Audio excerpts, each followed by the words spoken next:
আসসালামু আলাইকুম ওরহমতুল্লাহি ওবারাকাতুহ। আজ শোনাবো সূরা হুজরাতের শানে নজুল। একবার বনু তামিম গোত্রের কিছু লোক এলো নবীজির কাছে। তাদের নেতা কে হবে এই নিয়ে তারা পরামর্শ করতে চায়, কাকে তাদের নেতা বানানো উচিত। এই বিষয়ে নবীজির সিদ্ধান্ত আগেই আবু বকর উমর রাদিয়াল্লাহু তাআলা তর্কে জড়িয়ে পড়েন।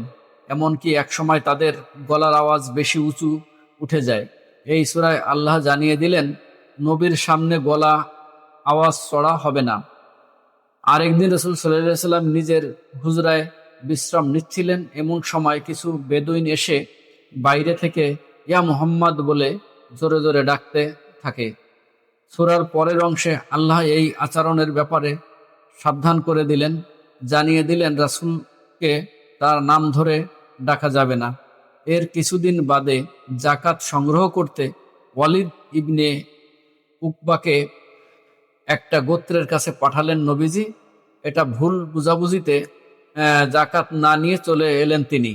আর এসেই নবীজিকে বললেন, লোকগুলো জাকাত দিতে চাচ্ছে না। নবীজি ভীষণ রেগে গেলেন, এমনকি তাদের সঙ্গে যুদ্ধ করার নিয়ত করে ফেললেন।